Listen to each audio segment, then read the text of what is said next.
David had never believed in fairy tales until he met Lisa. It was a Tuesday morning at the downtown coffee shop where he grabbed his usual black coffee before work. She was standing in line ahead of him, fumbling with her purse while trying to balance her phone and a stack of papers. When her phone slipped and crashed to the floor, David was right there to pick it up. "Thank you so much," she said with a smile that made his heart skip. Her voice was warm and genuine, the kind that made you want to keep listening. "I'm having one of those mornings where everything goes wrong." David found himself offering to buy her coffee, and to his surprise, she accepted. They sat by the window, talking for 40 minutes before either of them realized how much time had passed. Lisa worked at a marketing company just 3 blocks away from his architecture firm. She was funny, smart, and had this way of making even ordinary stories sound interesting. When she laughed at his terrible jokes about building design, he knew he was in trouble. Their first official date was that Friday. David picked her up at 7 sharp, wearing his best shirt and fighting off nerves like a teenager. Lisa answered the door in a simple blue dress that somehow made her look absolutely stunning. They went to a small Italian restaurant where the owner knew everyone by name. Over pasta and wine, they talked about everything and nothing. She told him about her love for old movies and how she collected vintage postcards. He shared his dream of designing houses that people would call home for generations. The months that followed felt like something out of a romantic movie. Lisa would surprise him with his favorite sandwiches when he worked late. David would leave little notes in her car before important meetings. They found their rhythm quickly, like 2 puzzle pieces that had finally found their match. Every weekend brought new adventures. They explored farmers markets, tried cooking classes, and spent Sunday mornings reading different sections of the newspaper while sharing coffee. Lisa had this amazing ability to make friends wherever she went. The barista at their coffee shop always lit up when she walked in. The elderly man who worked at the flower shop would save the best roses for her. Even David's usually reserved mother warmed up to Lisa immediately, something that had never happened with his previous girlfriends. At family dinners, Lisa would help in the kitchen without being asked and remember every detail about his relatives' lives. She asked about his cousin's new job and his aunt's garden with genuine interest. By their first Christmas together, David's friends were already joking about when he would propose. Lisa had seamlessly become part of their group.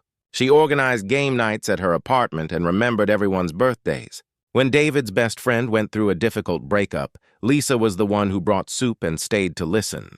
She had this natural gift for making people feel valued and heard. The proposal came 11 months later on a snowy December morning.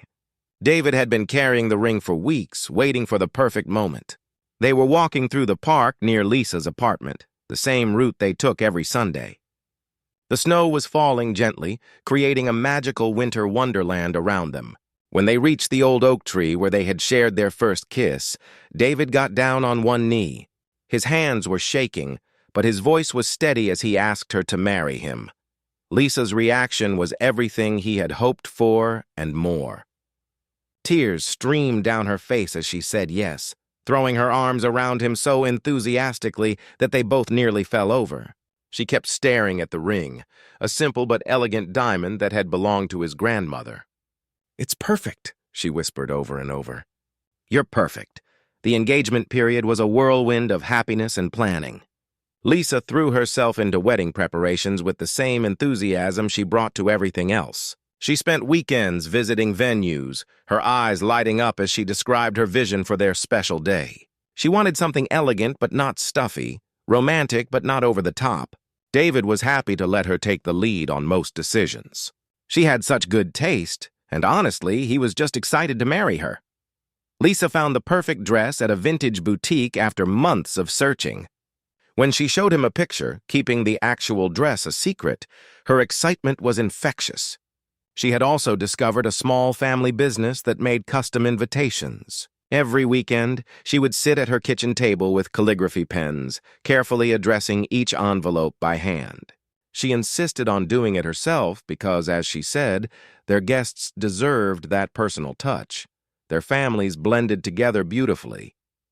David's parents adored Lisa and treated her like the daughter they never had. His mother would call Lisa directly to chat, something she had never done with anyone he dated. Lisa's parents, who had initially seemed a bit reserved, warmed up to David quickly. Her father, a quiet man who worked as a mechanic, would spend hours discussing home renovation projects with David during family dinners. The wedding planning brought out Lisa's organizational skills in ways David had never seen before. She created detailed spreadsheets for everything from the guest list to the flower arrangements. She coordinated with vendors through a system of color-coded folders and reminder notes. David's co-workers often commented on how lucky he was to have someone so capable and thoughtful. Lisa would sometimes stop by his office with coffee for the whole team, remembering exactly how each person liked their drink. As the big day approached, Lisa seemed to glow with happiness. She would talk about their future with such joy and certainty that it made David feel incredibly lucky. She had already started looking at houses in neighborhoods with good schools, even though they hadn't seriously discussed children yet. She talked about the garden she wanted to plant and the kitchen where she would cook for their friends and family. Her dreams became his dreams, and their shared vision of the future felt solid and real. Everyone who knew them agreed they were the perfect couple. They balanced each other beautifully. David's quiet thoughtfulness complemented Lisa's warm energy. Where he was cautious, she was adventurous. Where she was impulsive, he provided steady support.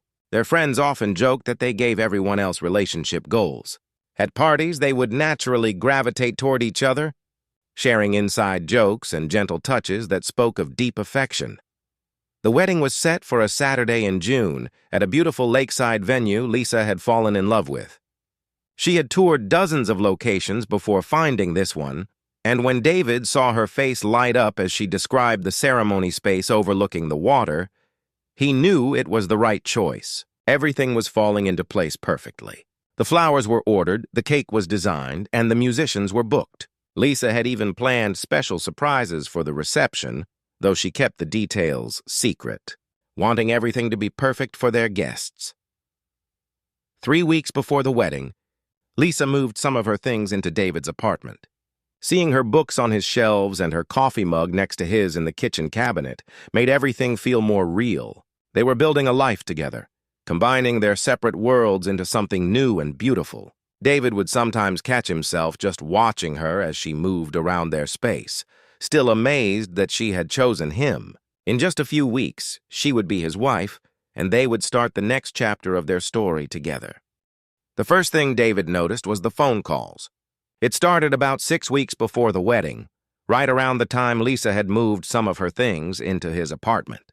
Her phone would ring at odd hours, and she would immediately grab it with a quick, "I need to take this," before stepping into the bedroom or onto the balcony.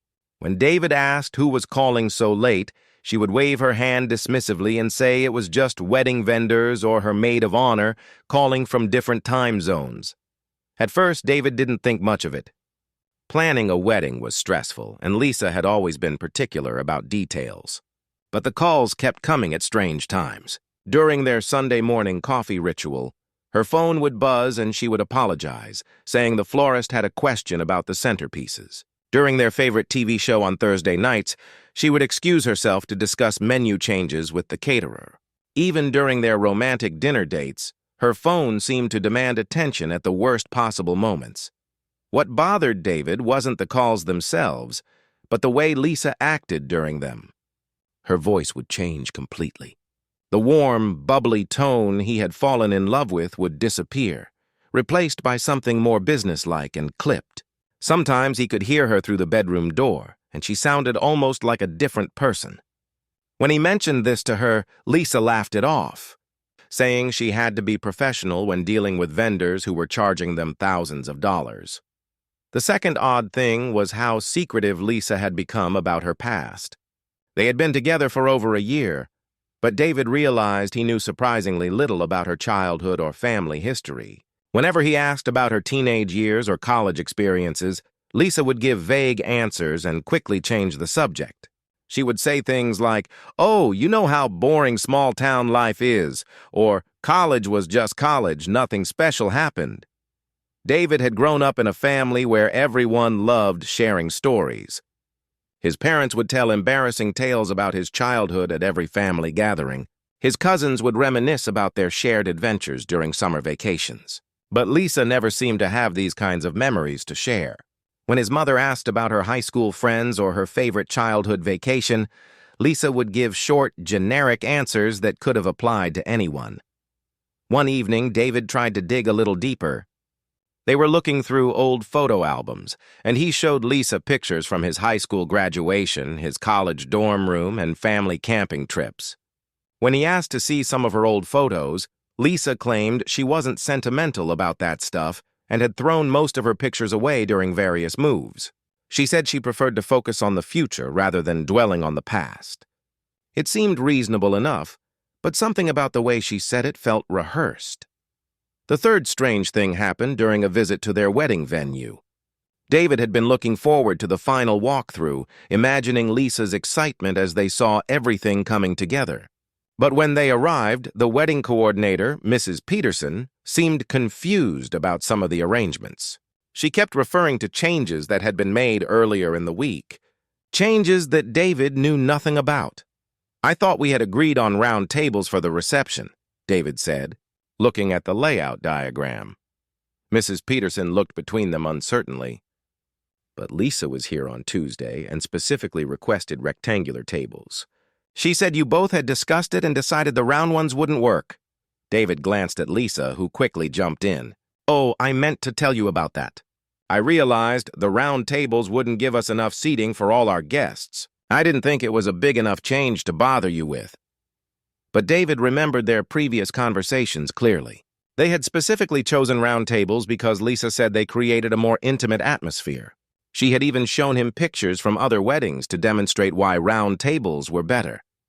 The change didn't make sense, and neither did her explanation about needing more seating when their guest count hadn't increased.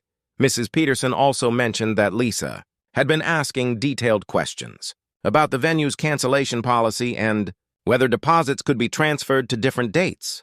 When David asked Lisa about this later, she said she was just being thorough and making sure they understood all their options in case of emergencies. The fourth inconsistency was about her job. Lisa had always said she worked in marketing for a mid-sized company downtown, but David was starting to notice gaps in her work schedule that didn't quite add up. She would sometimes be available for lunch dates in the middle of the day, claiming she was between meetings or had flexible hours. When David suggested visiting her office to take her coworkers some cookies as a thank you for covering her responsibilities during wedding planning, Lisa quickly declined, saying her workplace had strict policies about outside food. David had never actually met any of Lisa's coworkers, which struck him as odd since she had met most of his colleagues multiple times. When he asked about office parties or work friends, Lisa would mention names of people she worked with, but the stories were always vague and impersonal.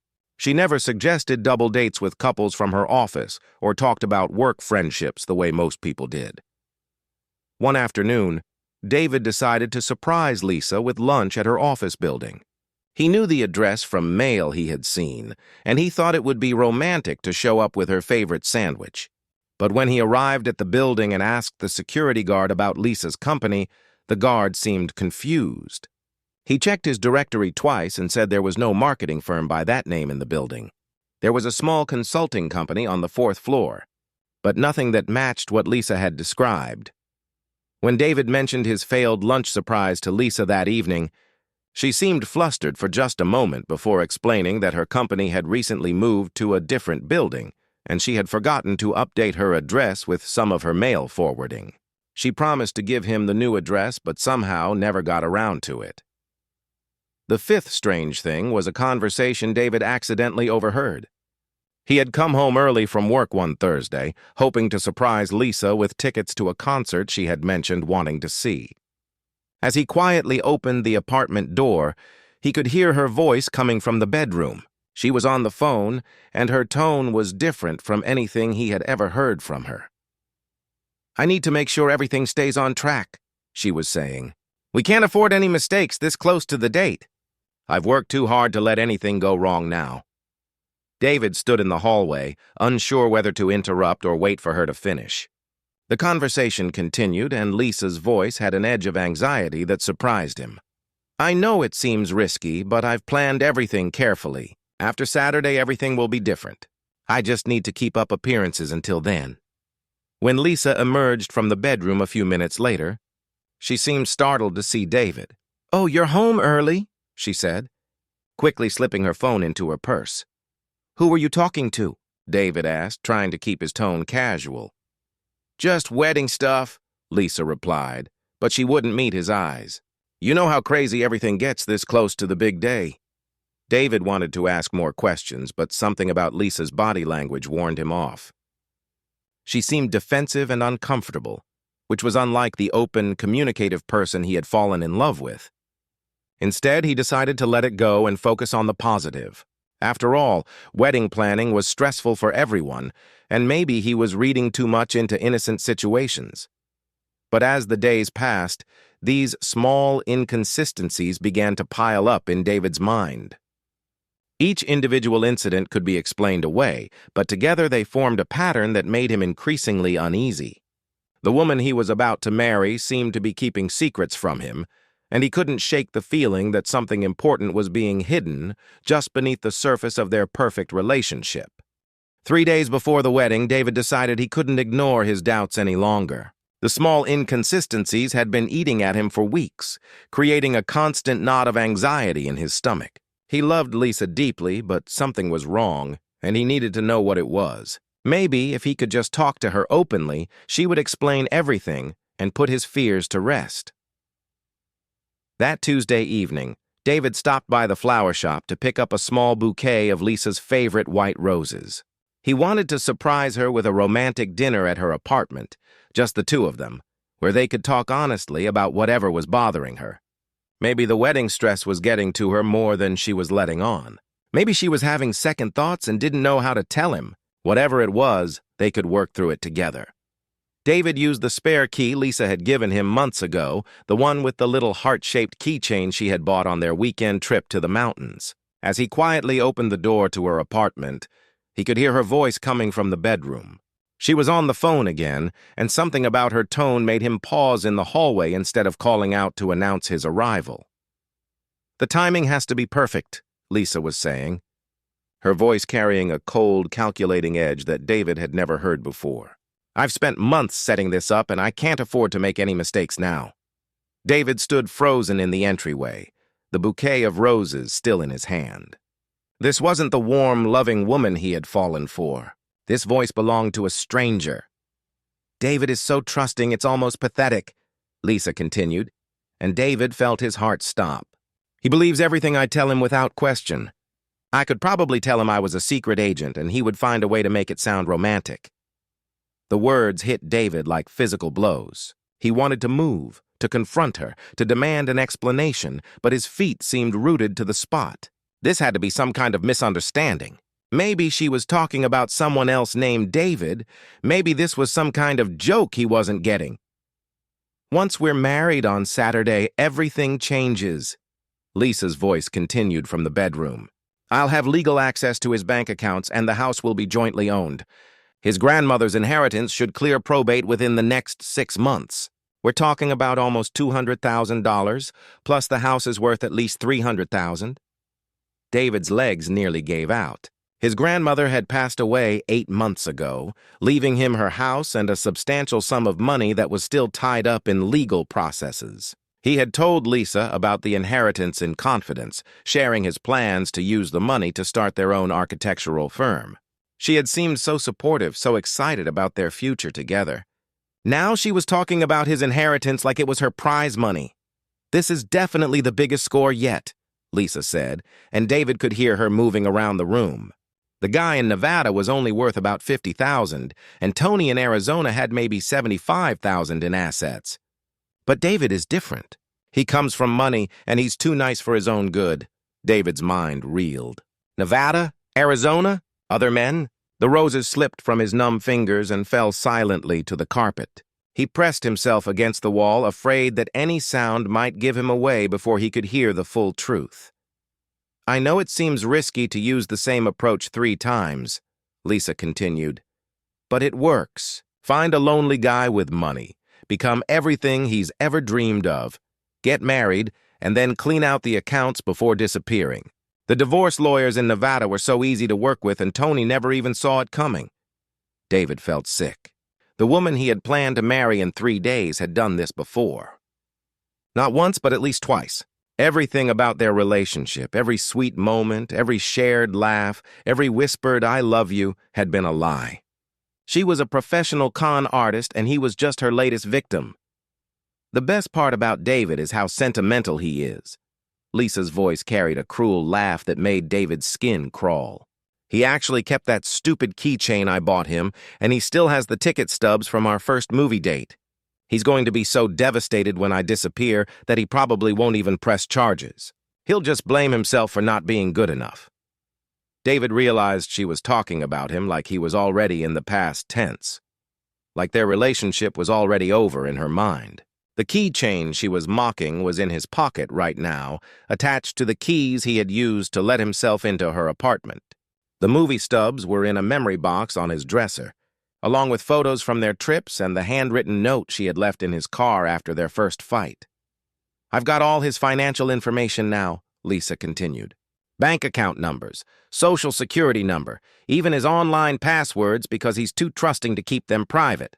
Once we're legally married, I can start moving money around. I figure I'll give it about 2 weeks after the honeymoon to clean everything out." David's stomach churned as he realized how much access he had given her to his life. She knew where he kept his important documents. She had been in his apartment dozens of times, had seen him enter his computer password, had been present when he paid bills online. She could probably access everything he owned right now if she wanted to. "The hardest part is pretending to care about all his boring stories," Lisa said with obvious disgust. "He talks about his architecture projects like they're going to change the world, and he gets so excited about the stupidest things. Like last week, he spent 20 minutes explaining some building technique to me, and I had to act interested the whole time." David remembered that conversation. He had been working on a design for a community center, and he had been so proud of a sustainable heating system he had incorporated.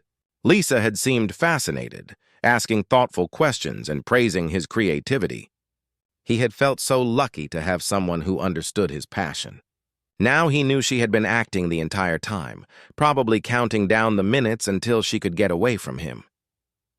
"His family is the worst part, though," Lisa continued. "His mother calls me twice a week to chat, and his sister wants to include me in every family event. They're all so nice and welcoming, it's honestly annoying. They keep talking about how happy they are that David found someone who loves him." David thought about his family's genuine affection for Lisa. His mother had already started, referring to her as her future daughter-in-law. His sister had asked Lisa to be in her own wedding next year. His father, who rarely warmed up to anyone quickly, had spent hours teaching Lisa to play chess because she had mentioned wanting to learn. They all truly cared about her, and she found their love annoying. "I need to be extra careful these last few days," Lisa said, and David could hear her pacing now. David's been asking more questions lately, and I think he might be getting suspicious. Yesterday, he asked about my work address again, and last week he wanted to know more about my college friends. I can't afford to have him digging around before Saturday. David realized his recent questions hadn't been as subtle as he had hoped. Lisa had noticed his growing suspicions and was actively working to manage them. Every reassuring answer she had given him, every explanation for the inconsistencies he had noticed, had been carefully calculated lies designed to keep him calm until she could execute her plan. "After the honeymoon, I'll probably start a fight about something," Lisa continued. "Maybe accuse him of not trusting me or not being supportive of my career. Create some drama, make him feel guilty, and then disappear while he's trying to figure out how to fix things. By the time he realizes what happened, I'll be long gone with a new identity." The casual way she planned his emotional destruction was perhaps the most chilling part of the entire conversation. She wasn't just stealing his money. She was deliberately planning to devastate him psychologically, to make him blame himself for her betrayal. David finally found the strength to move, carefully backing toward the front door on shaking legs. He needed to get out of there before she discovered him, before she realized her perfect plan was falling apart. As he quietly closed the apartment door behind him, one thought echoed in his mind. In 3 days, he had been planning to promise this woman his life, his love, and his future. Now he knew that she had been planning to destroy all three. David drove home in a daze, his hands gripping the steering wheel so tightly his knuckles were white. The 20-minute drive felt like hours as Lisa's cruel words echoed in his mind. Once he reached his apartment, he sat in his car for another 10 minutes, staring at the building where they had planned to start their married life together. Everything looked the same, but nothing would ever be the same again. That night, David didn't sleep at all. He lay in bed, staring at the ceiling, his mind racing with questions and doubts. How long had Lisa been planning this? How much of their relationship had been real? Were there any genuine moments between them, or had every kiss, every laugh, every whispered confession of love been part of an elaborate performance? The worst part was not knowing how much danger he was still in. She had mentioned cleaning out his accounts after the wedding, but what if she decided to move faster? By dawn on Wednesday morning, David had made a decision. He needed to know exactly who Lisa really was and what she was capable of. If he was going to protect himself and potentially other people, he needed evidence. He called in sick to work, something he had never done unless he was actually ill, and began the most important investigation of his life. David started with the basics, things he realized he should have verified long ago. He opened his laptop and began searching for Lisa's supposed employer, the marketing company she claimed to work for downtown. Using the name she had given him months ago, he found absolutely nothing. No website, no business listings, no social media presence. It was as if the company didn't exist at all, which he was beginning to realize it probably didn't. Next, he tried searching for Lisa herself on social media and professional networking sites. This was where things got really strange. Her social media accounts only went back about 2 years, right around the time they would have met. There were no college photos, no pictures with childhood friends, no family gatherings from years past. Every post seemed carefully curated to support the story she had told him about her life. Even more troubling, when he looked closely at the few photos that supposedly showed her past, something felt off about them. The image quality was inconsistent, and some of the backgrounds looked oddly familiar, like they might be from stock photo websites. David's stomach dropped as he realized what this meant. Lisa had created a fake identity specifically to target him. This wasn't some spur-of-the-moment decision or a relationship gone wrong. She had planned this from the very beginning, researching him and crafting the perfect personality to win his heart. With shaking hands, David began searching for the names Lisa had mentioned during her phone call. She had talked about men in Nevada and Arizona, previous victims of her scheme. David tried various combinations of search terms: marriage fraud, con artists, missing persons. What he found made his blood run cold. There were news articles about a man named Robert Chen from Las Vegas who had lost over $60,000 to a woman he had married after a whirlwind romance. The woman, described as charming and beautiful, had disappeared 3 months after their wedding, taking most of his savings and leaving behind only fake identification documents. The article mentioned that police suspected the woman was part of a larger fraud ring that specifically targeted lonely, financially stable men.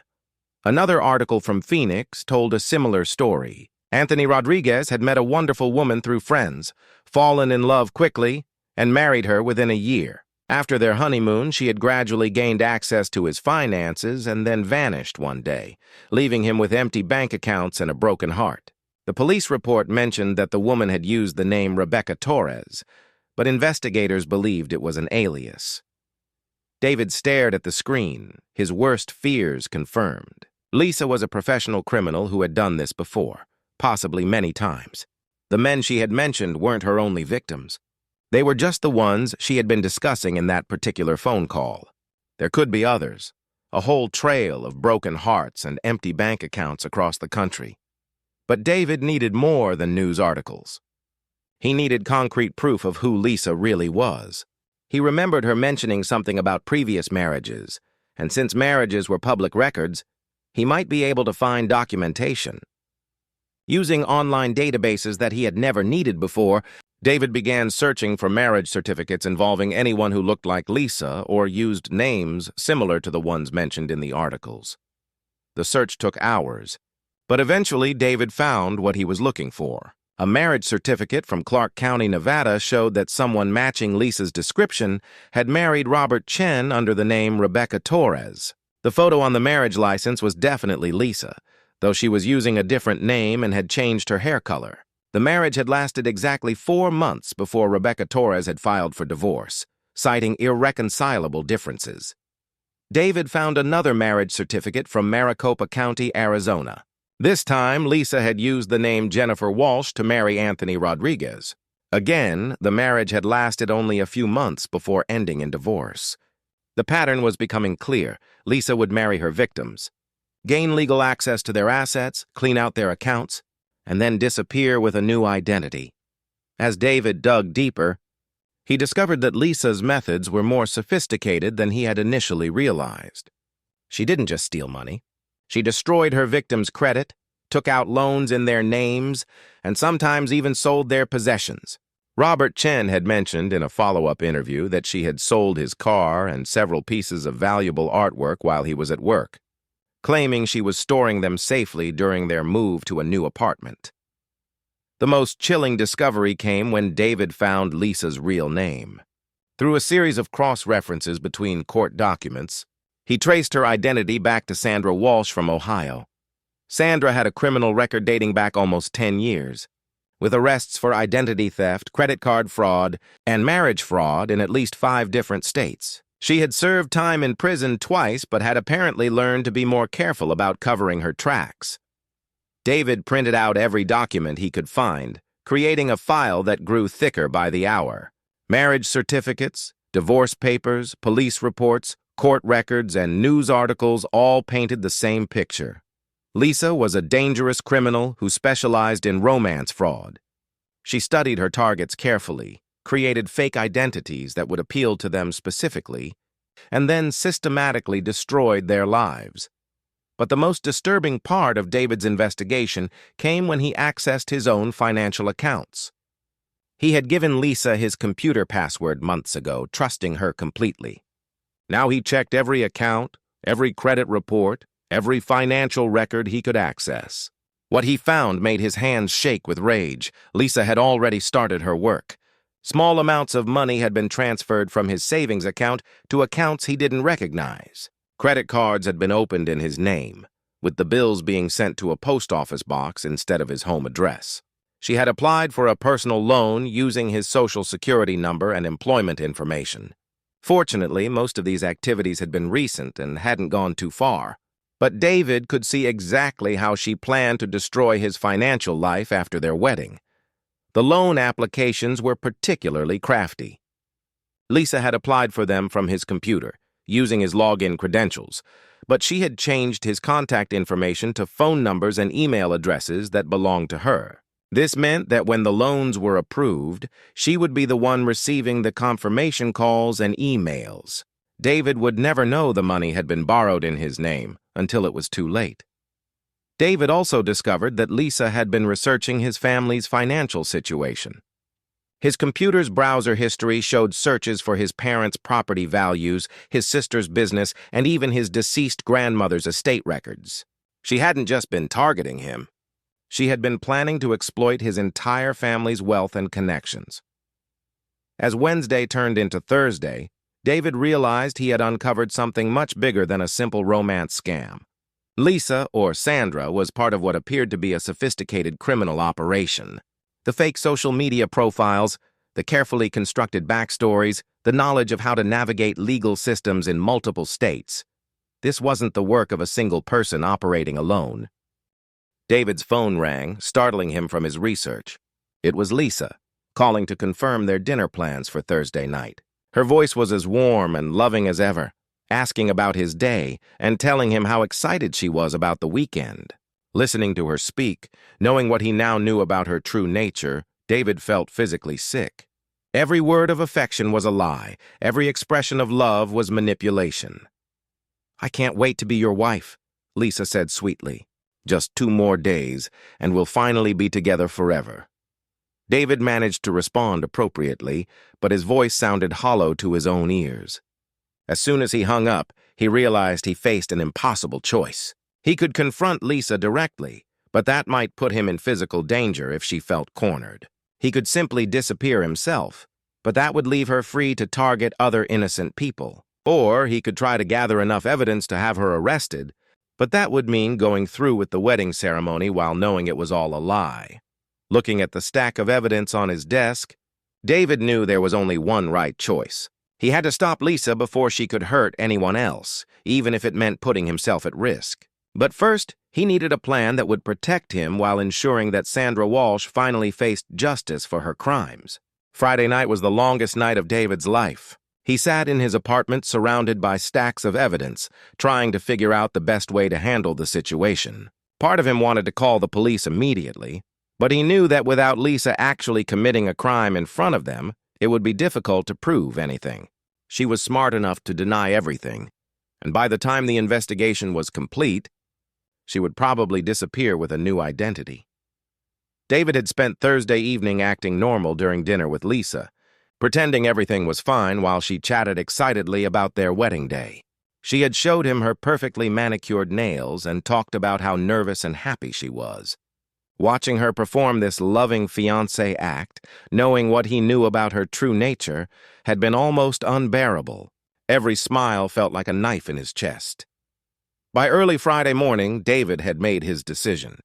He called Detective Martinez at the local police station, someone his father had known for years through community work. David explained the situation carefully, providing copies of all the evidence he had gathered. Detective Martinez was skeptical at first, but as David showed him the marriage certificates, criminal records, and financial documents, the detective's expression grew serious. "This is definitely fraud," Detective Martinez said, studying the papers spread across his desk. "The problem is catching her in the act. She hasn't actually stolen anything from you yet, and identity theft cases can be complicated to prosecute." David had expected this response. "What if we could catch her trying to access my accounts during or right after the wedding ceremony?" Detective Martinez leaned back in his chair, thinking, "That could work, but it would be risky for you. You'd have to go through with the wedding ceremony, knowing what she's planning." The idea terrified David, but he knew it was probably the only way to stop Lisa from hurting other people. They spent the next several hours planning exactly how to handle the situation. Detective Martinez would have plainclothes officers at the wedding venue, positioned as guests. David would wear a small recording device to capture any incriminating conversations. Most importantly, they would monitor David's financial accounts in real time, waiting for Lisa to make her move. Saturday morning arrived gray and cloudy, matching David's mood perfectly. He woke up early after maybe 2 hours of sleep, his stomach churning with anxiety. Today was supposed to be the happiest day of his life, but instead it felt like he was preparing for battle. He showered, shaved, and put on the navy blue suit he had chosen so carefully months ago when he thought he was marrying the love of his life. David's parents arrived at his apartment to help him get ready, both of them glowing with excitement about gaining Lisa as a daughter-in-law. His mother fussed over his tie while his father talked about how proud his grandmother would have been to see this day. David had to excuse himself to the bathroom twice to compose himself, overwhelmed by the guilt of knowing what his family was about to witness. "You seem nervous, son," his father said, adjusting David's collar. "That's normal. I was terrified on my wedding day, too. If only his nervousness were normal wedding jitters instead of fear about confronting a dangerous criminal in front of 150 guests." David managed to smile and nod, playing the part of an anxious but happy groom. The wedding venue looked absolutely beautiful. Lisa had planned every detail perfectly, from the white roses draped along the lakeside ceremony space to the elegant table settings for the reception. The weather had cleared up, and sunlight sparkled on the water behind the altar where David would soon make the most difficult decision of his life. Guests were already arriving, David's college friends mixing with his extended family and the people Lisa had invited as her friends and relatives. David positioned himself near the altar, his heart pounding so hard he was sure everyone could hear it. Detective Martinez had briefed him one more time that morning, reminding him to stay calm and wait for the right moment. The recording device hidden under his shirt felt like it weighed 1,000 pounds. At exactly 3 o'clock, the music began. David's sister walked down the aisle first as the maid of honor, beaming with happiness for her brother. She was followed by Lisa's supposed childhood friends, women David now realized were probably actresses Lisa had hired to play their parts.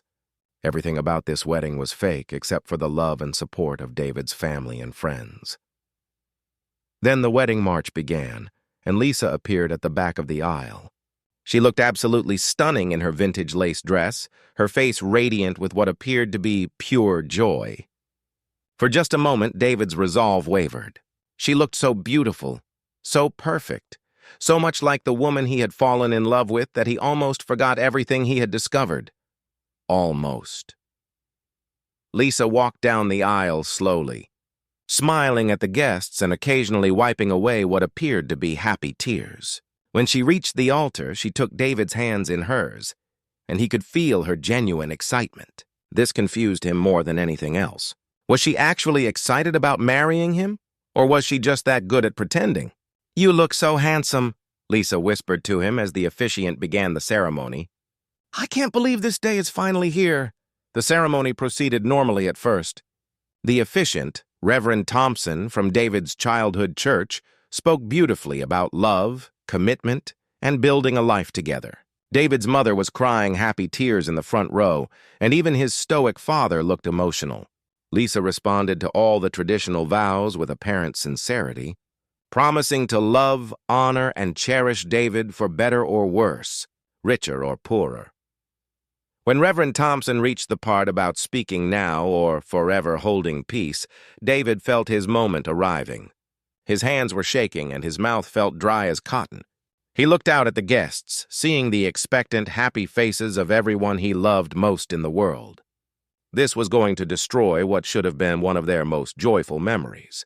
But then David thought about Robert Chen in Las Vegas, whose life had been financially ruined.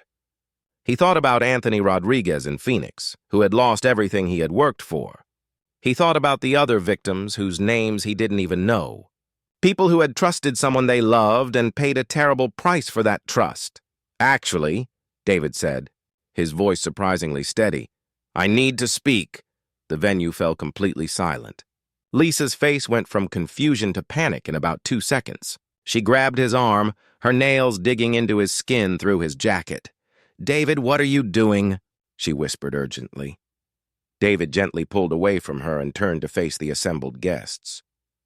His family looked concerned but supportive, clearly trusting that whatever he had to say was important. Lisa's supposed friends and family looked nervous, some of them already glancing toward the exits. "I'm sorry to do this in front of everyone," David began, his voice carrying clearly across the silent venue. "But I've discovered some things about Lisa that I need to share." "David, please don't do this," Lisa said, but her voice had lost its warm, loving tone. Now she sounded desperate and calculating. David reached into his jacket pocket and pulled out copies of the documents he had gathered. "Lisa isn't who she claims to be. Her real name is Sandra Walsh, and she's a convicted criminal who specializes in romance fraud." The gasps from the crowd were audible, but David continued. "She's done this before, at least twice that I can prove. She married Robert Chen in Nevada and Anthony Rodriguez in Arizona, and she stole thousands of dollars from both of them before disappearing." Lisa's mask finally slipped completely. "You don't know what you're talking about," she snarled, but her voice was different now. Gone was the sweet, loving tone David had fallen for. This was the cold, calculating voice he had heard during her phone call. "I have the marriage certificates," David said, holding up the papers. "I have the court records. I have evidence that you've already started accessing my financial accounts without my permission." Lisa looked around wildly, clearly calculating her options. Some of her supposed friends were already moving toward the parking lot, obviously part of whatever criminal organization she worked with. But Detective Martinez's officers were ready for this, quietly positioning themselves to prevent anyone from leaving. "You're making a huge mistake," Lisa said, her voice now openly threatening. "You have no idea what you're messing with." This threat, made in front of 150 witnesses, was exactly what Detective Martinez had been waiting for. At his signal, the plainclothes officers revealed themselves and began making arrests. Lisa tried to run, hiking up her wedding dress and sprinting toward the lake, but she made it less than 50 yards before being tackled by 2 officers. As Lisa was handcuffed and read her rights, she screamed threats and accusations at David. "You'll regret this for the rest of your life. You had everything and you threw it away. You could have been happy." David watched the woman he had planned to marry being loaded into a police car, still wearing the beautiful dress he had helped her choose. The entire surreal scene felt like something from a movie, not like something that could happen in real life. His wedding day had become the day he saved himself from financial and emotional destruction, but it didn't feel like a victory. As the police cars drove away with Lisa and several of her accomplices, David turned to face his guests. His family and friends looked shocked, confused, and worried, but they also looked proud of him for having the courage to do what was right. "I'm sorry you all had to see that," David said to the crowd. "I know this isn't how anyone expected this day to go." His mother was the first to reach him, pulling him into a fierce hug. "We're just glad you're safe," she whispered. "We're so proud of you for being strong enough to stop her." The afternoon that should have been David's wedding reception instead became an impromptu gathering where family and friends supported him through one of the most difficult days of his life. The catering was already paid for, and everyone agreed that the least they could do was stay and make sure David wasn't alone. The weeks following the wedding disaster were some of the hardest in David's life. The story made local news, and suddenly everyone in town knew about his close call with a con artist. While most people were supportive, David felt embarrassed and foolish for being so completely fooled. He kept replaying every moment of his relationship with Lisa, wondering how he had missed so many warning signs. Detective Martinez called David regularly with updates on the case.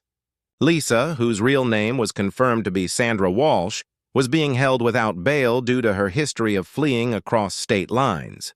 The investigation had uncovered an entire network of romance scammers operating throughout the southwestern United States. Sandra had been one of their most successful operators, having stolen over $400,000 from various victims over the past 5 years. The most shocking discovery was that Sandra had been working on multiple targets simultaneously. While she was engaged to David, she had also been cultivating relationships with 2 other men in nearby cities. Both men came forward after seeing the news coverage, and David was amazed by how similar their stories were to his own. Sandra had used slightly different personas with each of them, but the same basic approach: find lonely, financially stable men and become their perfect woman. David's family was incredible during this difficult time. His mother called him every day to check on him, and his sister insisted on staying at his apartment for the first week after the wedding. His father, usually a man of few words, sat him down for a long talk about trust, intuition, and the importance of not letting one bad experience ruin his faith in people. "Son," his father said one evening as they sat on David's balcony, "what happened to you could happen to anyone. These criminals are professionals. They study people and know exactly how to manipulate emotions. The fact that you figured it out and stopped her shows you're stronger and smarter than you think." The legal proceedings took months to sort out. David had to testify in court, describing how Sandra had gained his trust and begun accessing his financial accounts. It was embarrassing to admit in front of a judge and jury how completely he had been fooled. But David knew his testimony was important for putting Sandra away and helping her other victims get justice. During the trial, David learned even more disturbing details about Sandra's methods. She and her accomplices had sophisticated systems for researching potential targets. They would identify men through social media, dating apps, and even by observing people in coffee shops and bookstores.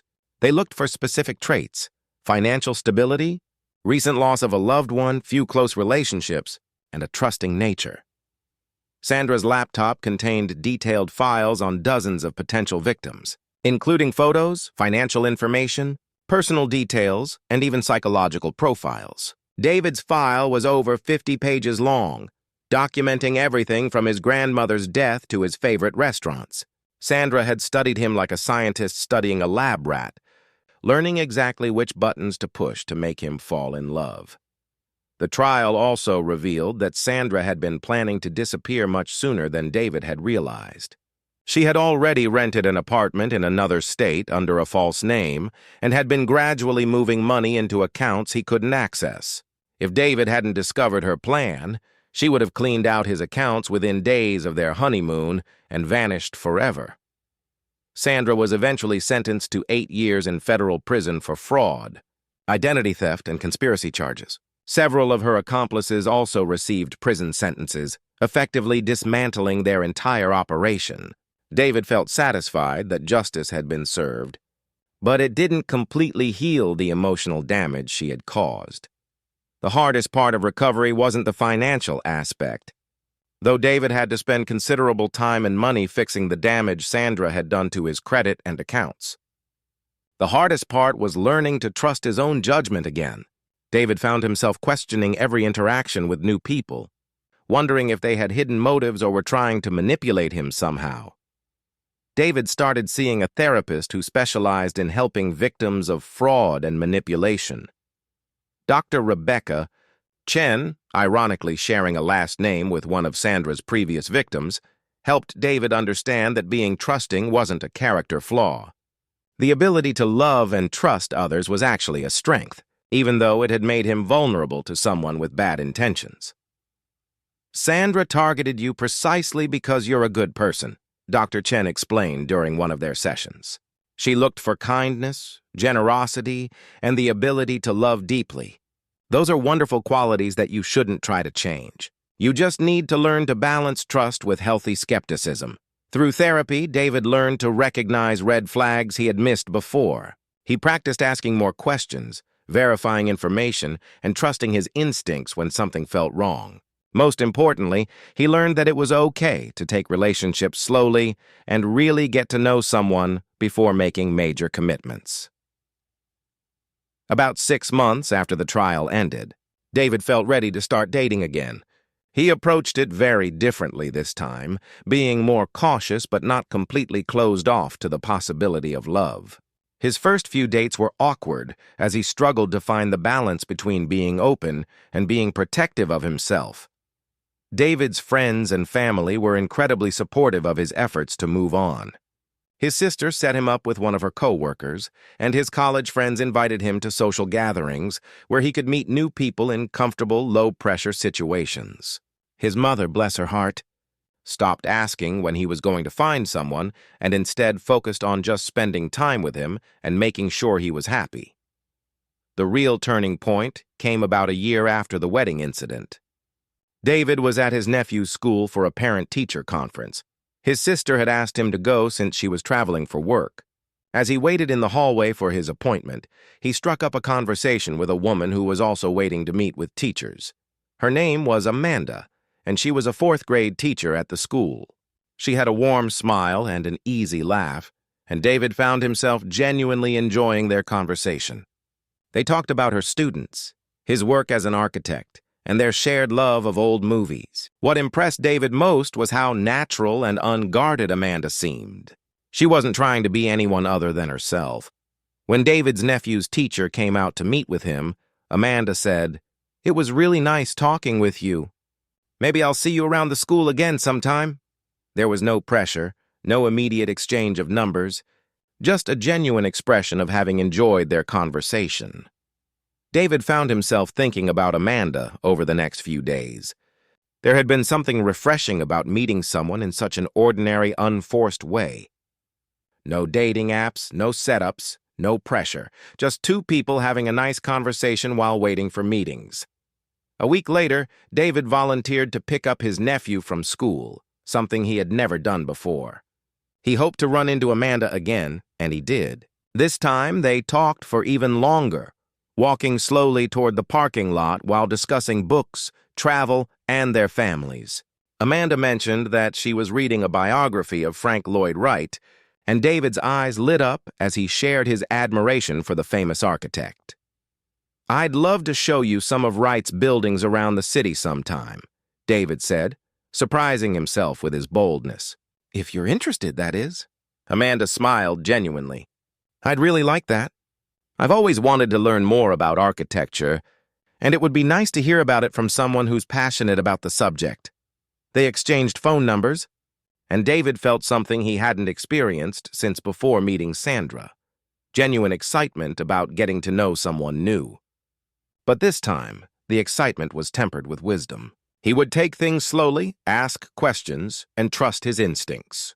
Most importantly, he would remember that the right person would encourage his caution rather than try to rush past it. Their first official date was a walking tour of architectural landmarks downtown. Amanda asked thoughtful questions and seemed genuinely interested in learning about David's work and passions. She shared stories about her students and her love of teaching, and David was struck by how much joy she found in helping children learn and grow. Over the following months, David and Amanda's relationship developed naturally and honestly. There were no dramatic declarations of love, no rushed timelines, no pressure to move faster than felt comfortable. Amanda was patient with David's occasional moments of doubt and suspicion, understanding that his caution came from past hurt rather than lack of interest in her. What David appreciated most about Amanda was her consistency. She was the same person whether they were on a romantic dinner date or running errands on a Saturday afternoon. Her stories about her past were detailed and verifiable, backed up by photos, friends, and family members who had been part of her life for years. She introduced David to her parents, her siblings, and her longtime friends without any hesitation.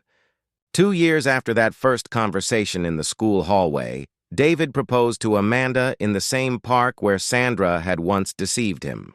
But this time, everything was different. This time, he was proposing to someone he truly knew, someone who had earned his trust through consistent actions over time, someone who loved him for exactly who he was rather than what he could provide. Amanda said yes with tears of joy, and David knew with absolute certainty that this time he was making the right choice. The experience with Sandra, as painful as it had been, had taught him valuable lessons about love, trust, and the importance of truly knowing someone before making a lifetime commitment. He had learned that real love wasn't about perfect moments or fairy tale romance. It was about finding someone who would be honest with you, patient with your flaws, and committed to building something real together.